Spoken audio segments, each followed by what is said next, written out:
head over to about a mile down the road is Custer. It's a ghost town, and we're going to check that out and go from there. But yeah, see you at the ghost town. All right, here it is. We are entering Custer City. It is not a city anymore. But let's go check it out.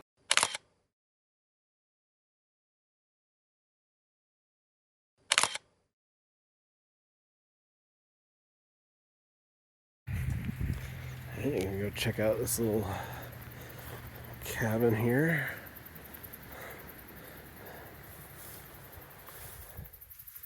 It's being held together by cables. Otherwise the walls would probably just have separated and fallen apart. Got a little front door, back door, iron stove. Looks like a bed. And debris.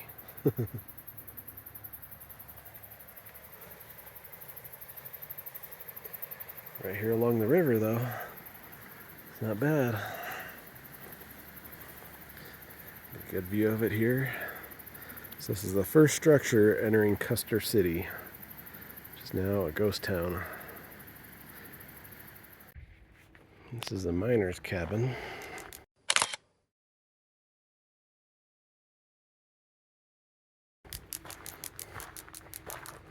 Restored.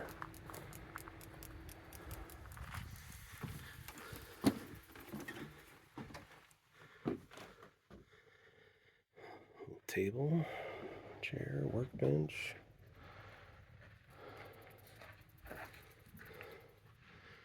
Bed, stove.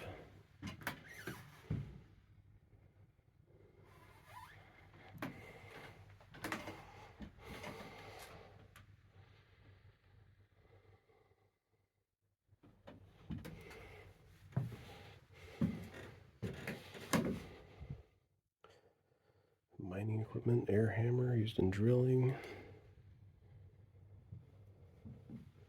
Gold rocker.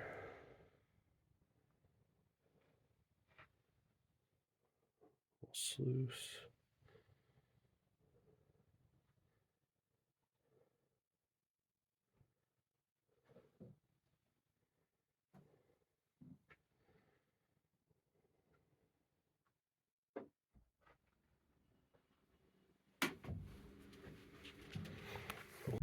So this is the Mackenzie residence.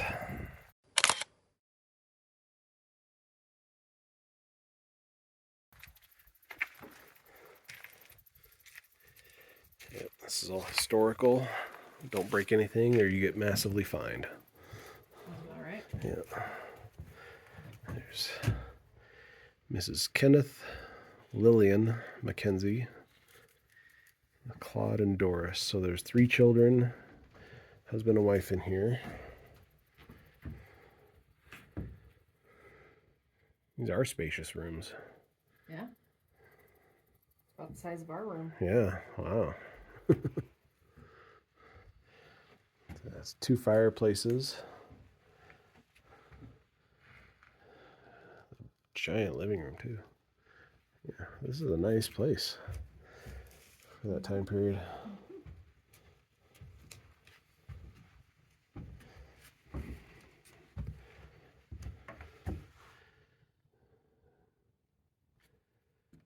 Bedside commode. Straw mattress. Yeah. Sure, I want to sleep where I poop, but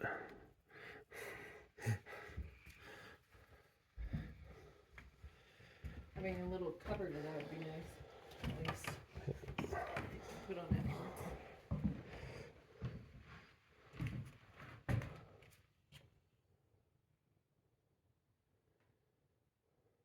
The kitchen, dining area. yeah.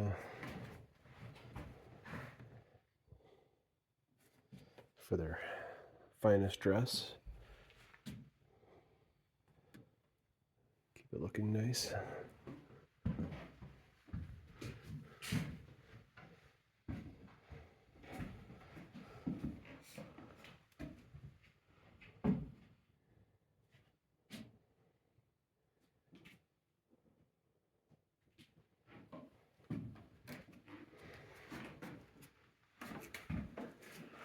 log beams on the roof line.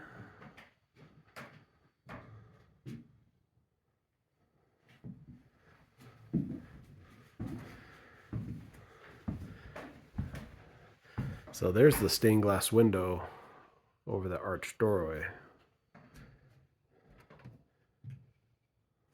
So this was I'm not surprised it didn't last. the addition. It's like in other ways you don't really have a kitchen. Yeah. This is your kitchen and your heating and your Yeah. everything.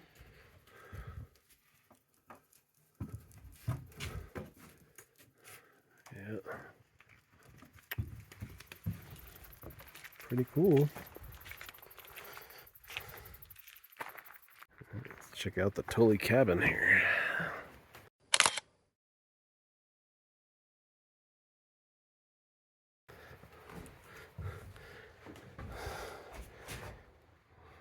Well, sure.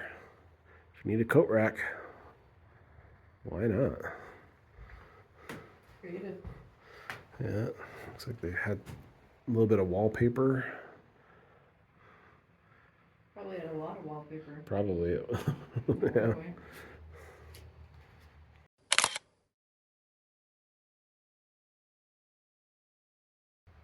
Stove.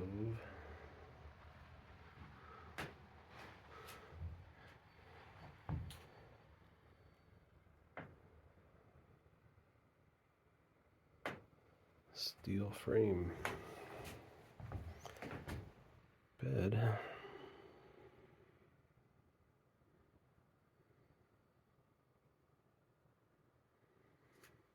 It's original door back there. This would be where they made their wagons, repaired them.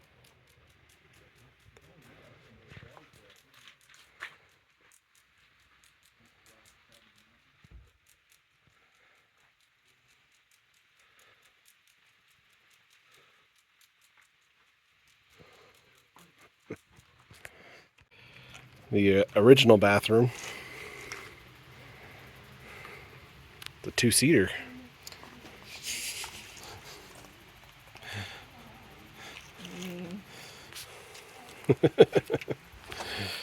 Not sure that's something you want to share time with anyone during. We got, looks like an ore cart, Majestic stove, cook stove.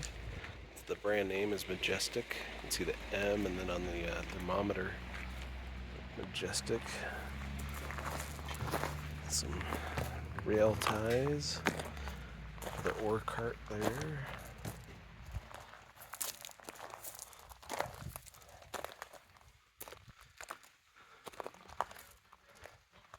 Handmade wheelbarrow.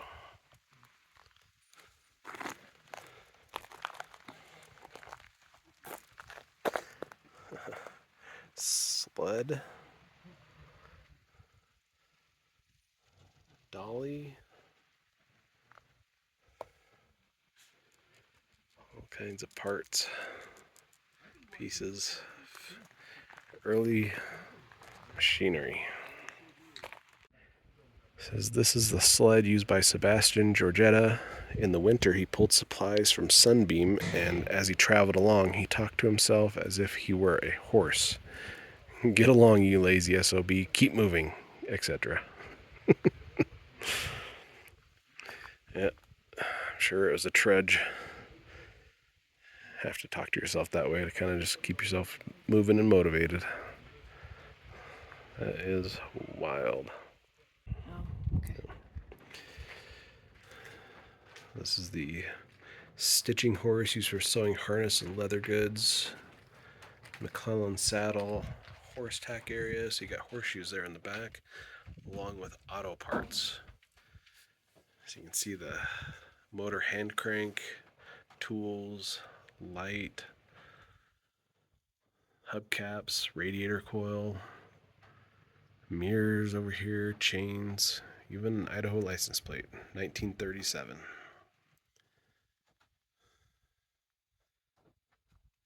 So you got both sides of the technological spectrum there: the horse, saddle, the automobile.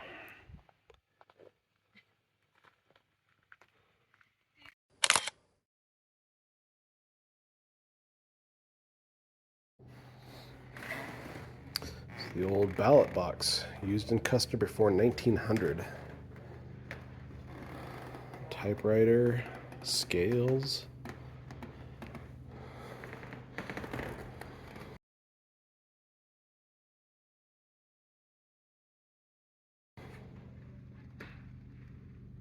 I'd like to pin my hometown on the map, but I think there's too many people for Boise. Yep. Butcher tools or leathering tools. Butcher block.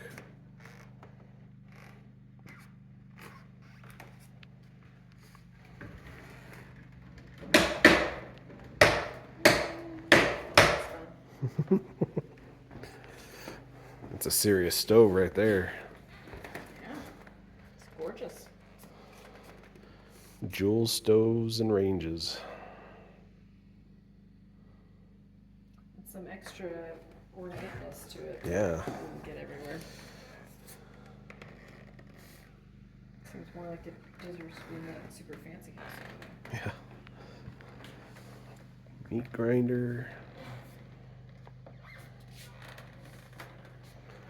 A little school desk. We got more of them over there. A different version. Stove.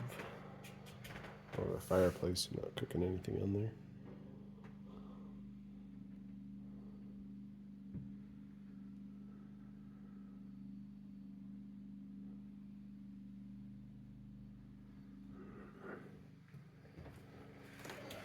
It's a tins. Chamber pot, slop jar. All right.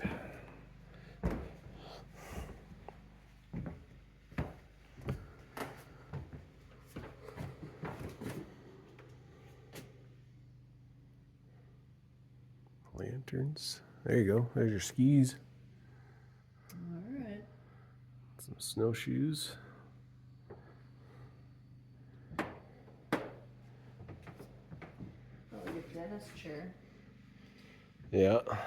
Always looks like a good advice. Like barber chair, dentist chair, as they used to be one and the same. Yeah. Which is so weird.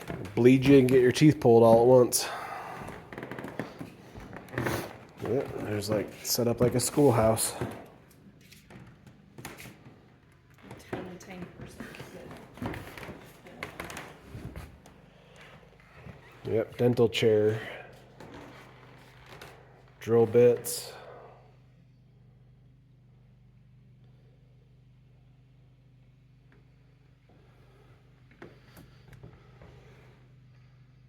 Buffalo hide coat. It's worn into this country by Preston Shaw's father, who was one of the early day settlers in the Sawtooth Valley. Also the horse hide coat, this other one. That doesn't seem as warm. Nope. Buffalo fur seems like it would be warmer, but we could be wrong. Maybe one of them is closer together and actually warmer. Early day stage drivers made by Preston Shaw, who wore it when he drove the stage from Stanley to Bonanza in the early 1900s. I just love it so much that I'm holding it. This makes it pain to look at this. Especially the dentist ones. Yeah, the drill bits, I was like, ooh. No thank you. Chinese pottery. The Chinese section here. Eyeglasses and brushes.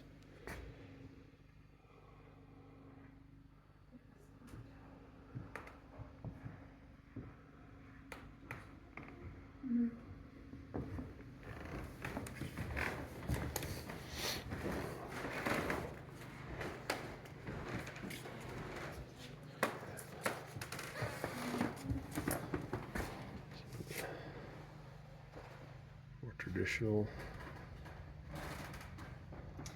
You always notice like how Clothing. tiny the clothes are, right? Like Yep. it's like full grown person.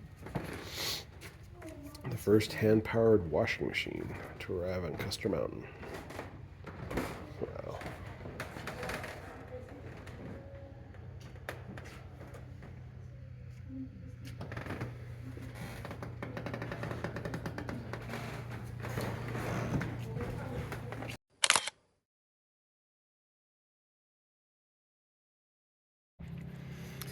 So these 3 children's graves were from a family that there was a snow slide, took out the entire home, took it up off the foundation, and swept it across the Yankee Fork River. And the parents were pulled to safety, but the 3 kids didn't make it.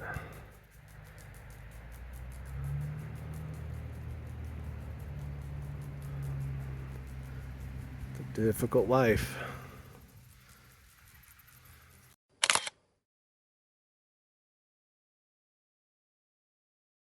Here's the blacksmith shop. There was a little more like merit to it because he had a shop, you know? Yeah. Just read on the sign back there that it's before the dentist moved to Custer, the blacksmith would even pull teeth. We were discussing how kind of insane that seemed. But then again, so did the hairdresser, right? Same thing. Flowers are out here.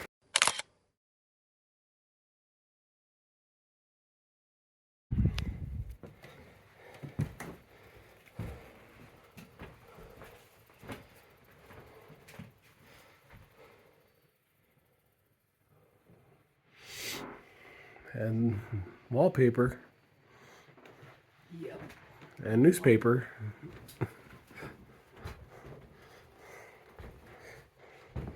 They had a bathtub. Fancy.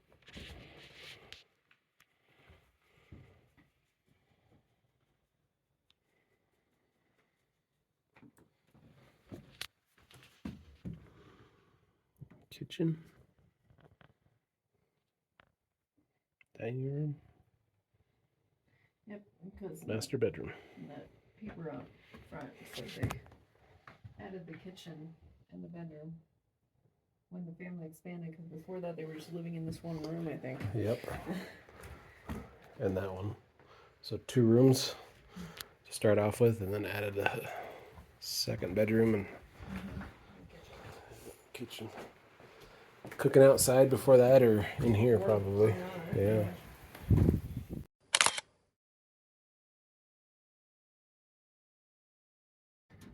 This is the Sayer shop. So this was where they would grade, test, weigh,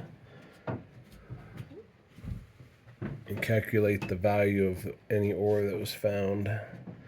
So they'd melt the piece in a crucible and run it through tests. Using mercury, of course. I mean, it's a no-brainer. Because it couldn't possibly cause any harm. Yeah. So they take a sample of specified amount called an aliquot or assay ton. They heat it up in a crucible, add soda ash, litharge, lead oxide, and argol, crude form of potassium that has a reducing power. If there's not any silver present in the sample, silver should be added to bring about a balance. The litharge present forms elemental lead, which mixes with silver and gold to form a lead combined button. Crucible with the button placed in a muffle furnace and heat until the material is in a liquid form. And then it's removed with tongs, poured into a cone-shaped mold. The lead combination accumulates to the bottom because it's heavier. The material stays on top. After it cools, It's removed from the mold. Materials separated by hammer. And then the lead, gold, and silver combination is placed back into the furnace until cupellation occurs. Cupellation is a melting down process of material with oxygen in order to produce a lead oxide. 98% is then absorbed into the couple.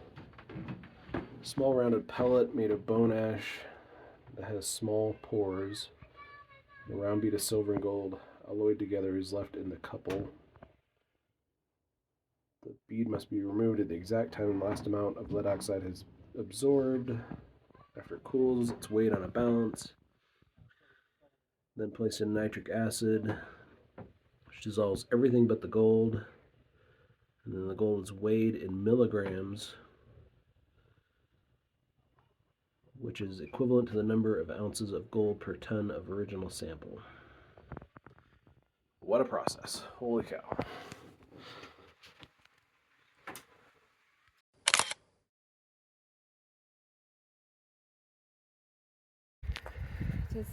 Well, that was a little bit of a climb, but Still have a bit of the clay that held it together. This was a stone house. You can kind of see the walls. Yeah. Basically built into the mountain. Yeah. Made for easy building right there. Yeah, single room. It's mostly used by miners.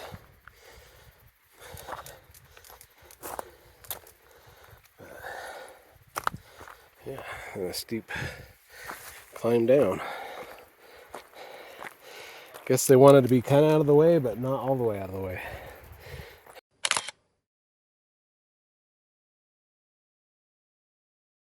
One of the last structures, which actually looks like the mill, but it might not be. Hard to tell at this point.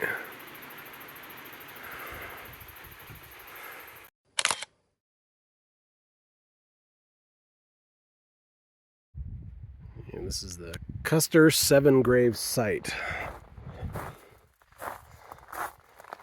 So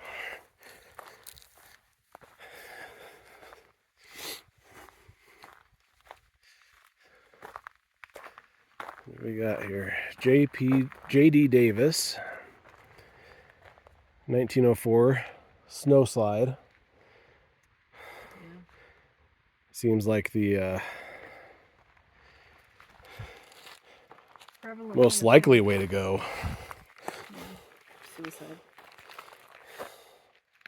Henry Zeller. Wow. How am I 50? Let's do this anymore. Snow slide. T.D. Lomas. Snow slide. That might be the story that they have at the front. The poor child. Had like seizures. Warm water helped, but somebody had used the warm water the mom was keeping in the house, so she went to go get some, but he died by the time she came out. Julian R. Thompson, 1880 to 1881. I'll have to look at the sign again. John Ling. Snow slide. Snow slide, 1881. One more down. Yep.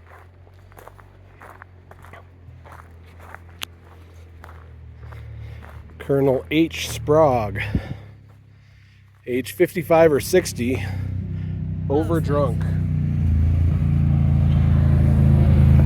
Alcohol intoxication. Yeah. Acute alcohol intoxication. Yeah. Overdrunk. That's what they called it back then. Yeah. Wow. Bet he hung out at the jail sometimes too. Yeah. That's what the jail was for. It's for the colonel. Sleep it off. Alright, well that was Custer, Idaho. The ghost town. There is a general shop slash saloon, gift shop location there in the middle of town where you can get handmade ice cream, some interesting sodas, lots of like handmade jewelry and information about the area and such. But alright, that is the Custer ghost town. Pretty cool little spot. Definitely worth checking out. See you on the next one.